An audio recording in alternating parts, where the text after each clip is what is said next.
Hey guys, welcome to the channel, Sunny here, and today we got another update. It is Wednesday the 10th, so this here is for tomorrow's patch, Thursday the 11th.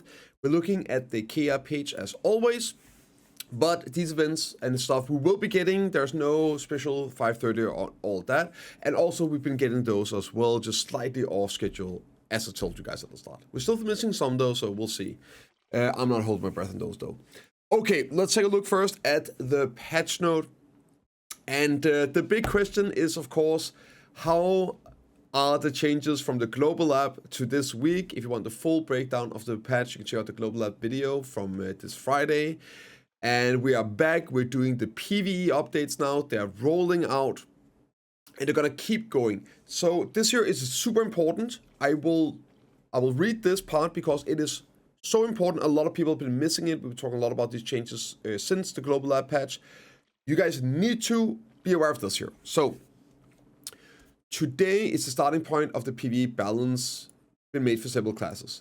This adjustment is a buff for classes with low PvE damage output, aiming at narrowing the disparity in PvE damage across all classes. So don't expect any nerfs. I really hope they don't do any nerfs. They shouldn't do any nerfs, and also the buffs they're doing are massive. There's going to be a complete shake-up on the performance in PvE as well, so you're going to be grinding a lot faster once these roll out. You'll see here with the current classes.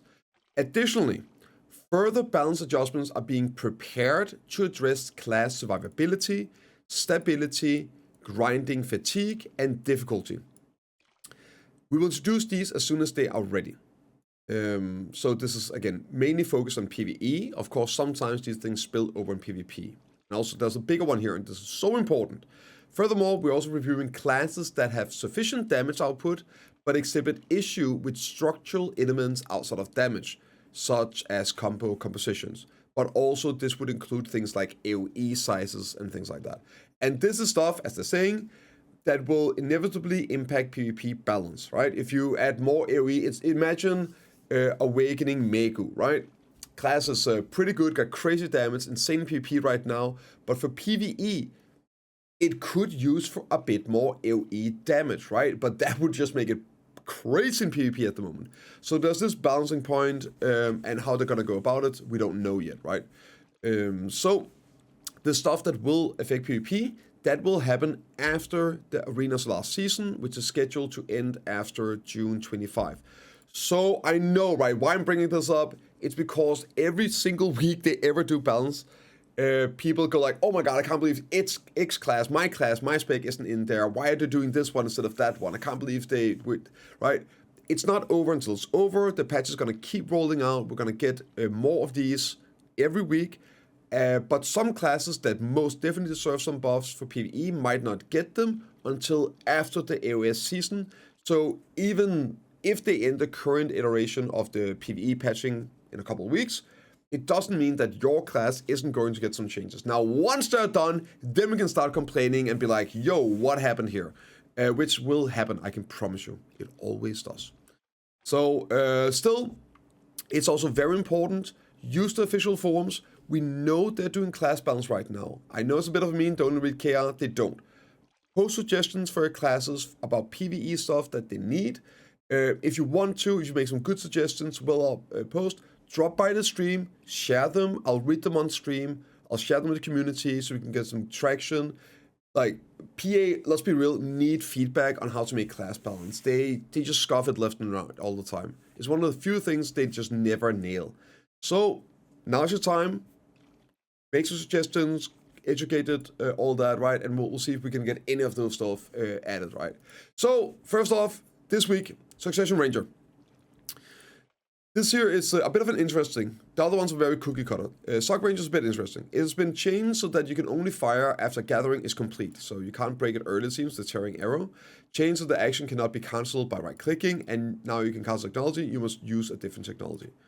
So you have to use another ability to do it, I guess. You can't just end it. Does this mean you have to full use it? I think you can still cancel the ability, but it just won't fire then.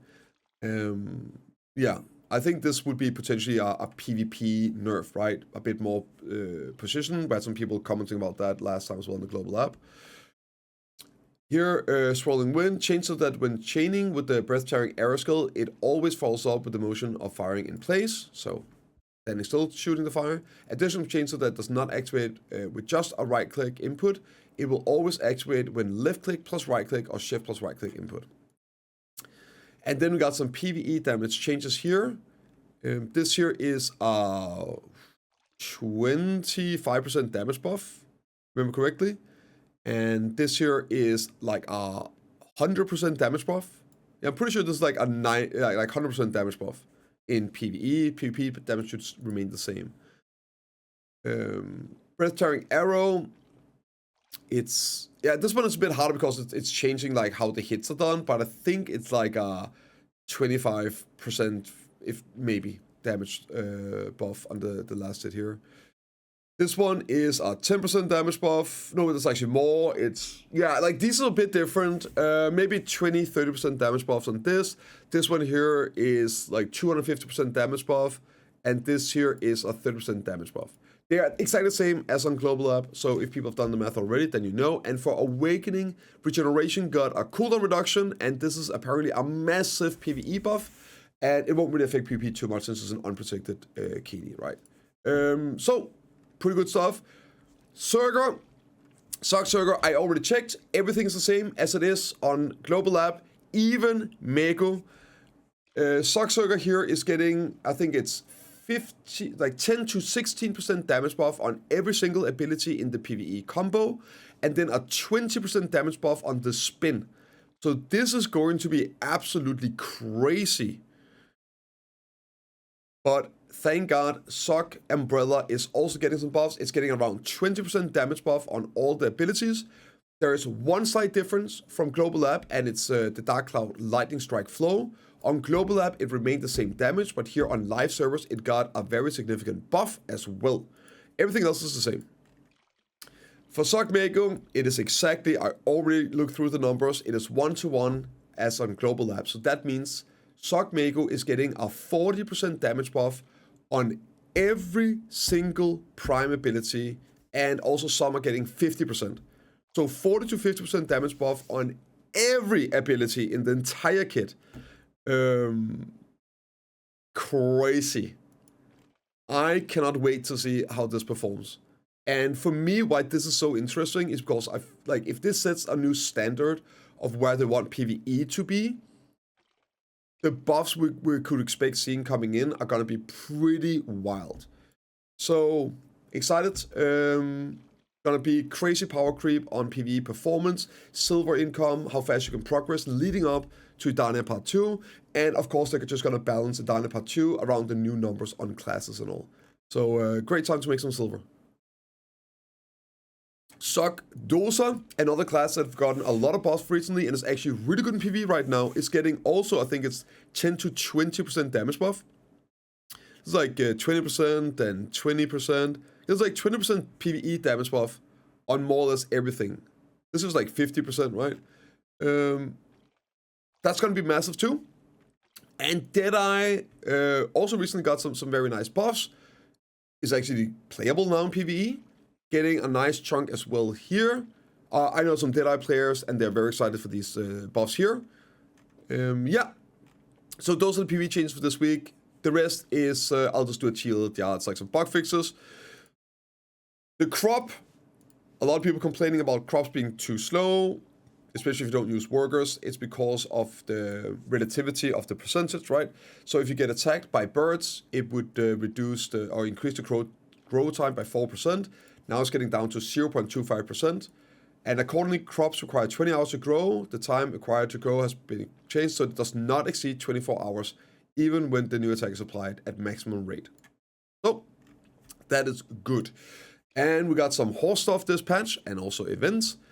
They are improving the Imperial delivery, so if you, they're just gonna increase the numbers, basically. So for example, I have already bought my Imperial horse. They're increasing the max number to 2. I'm now gonna have 1 out of 2, so I can buy a new one. I can't buy 2.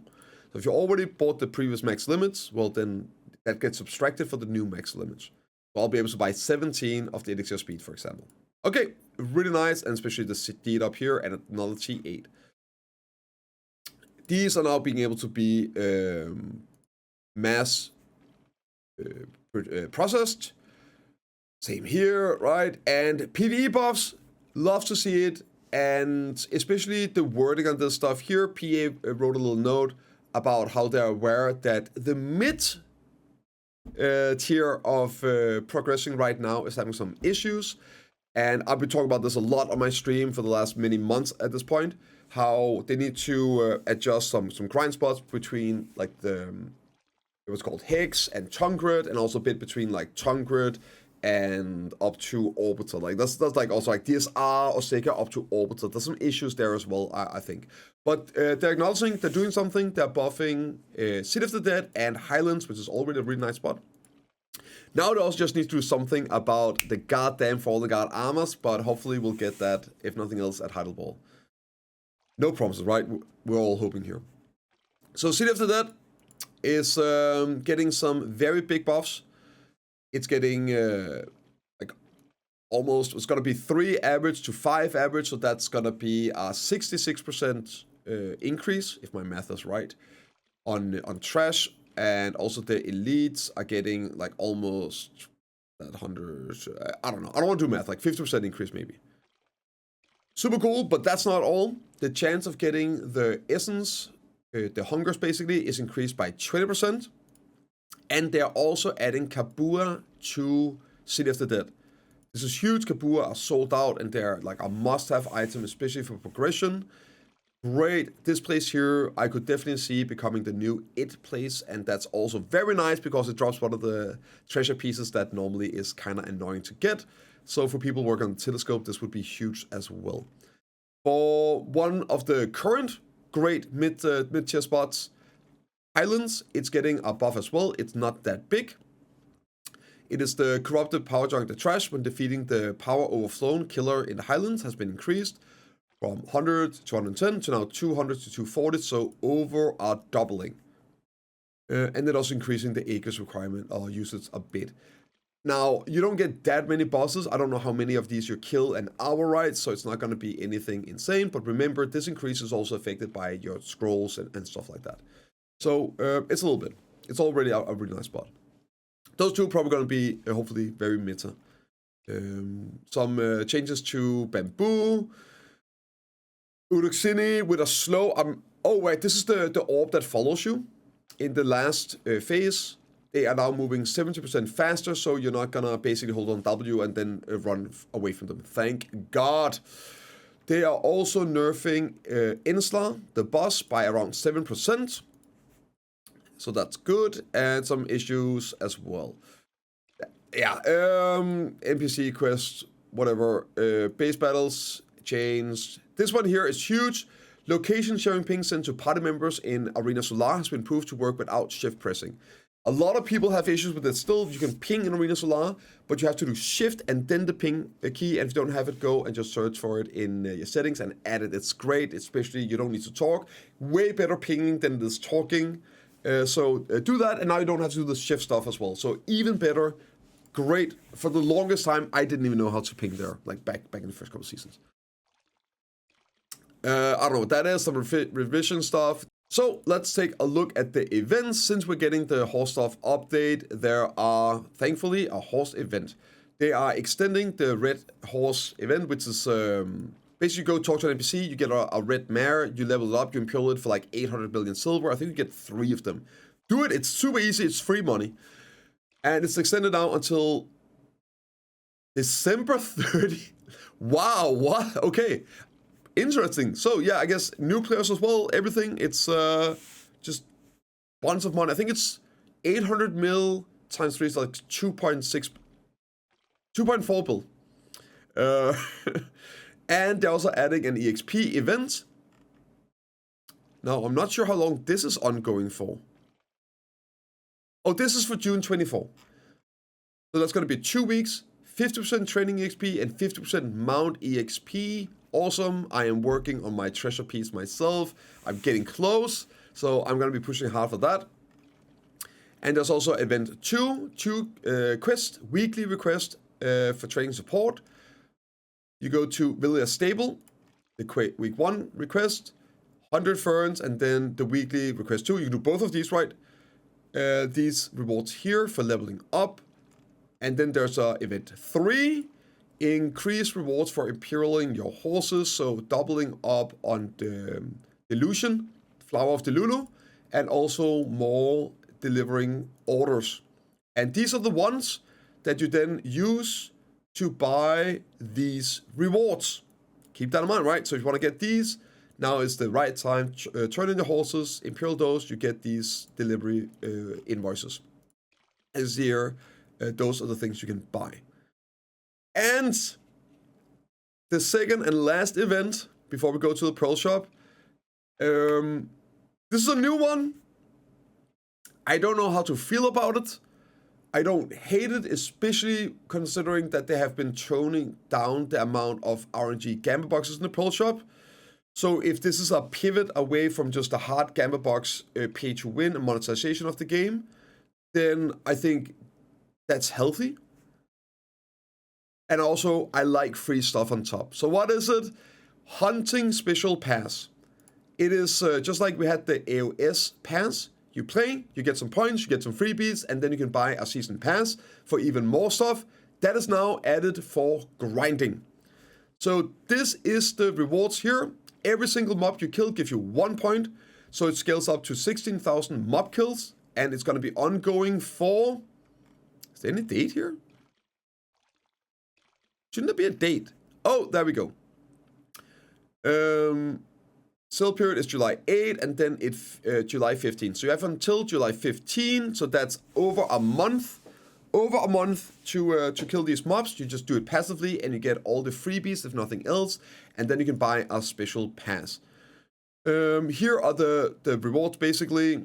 We'll go through them. On the free side, you get landscape paint. Thank God on the free side. Good. If you're going to give them away, do it for free. Of course, you can also buy them on the paid side. The classic.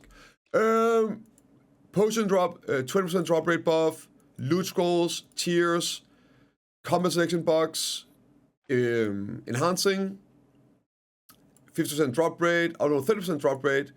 These are drop rate buffs as well for you and your party members. Loot scrolls, 150 stack, 30% XP. This is 3 of 5, 50% drop rates, enhancing, and a warm choice box.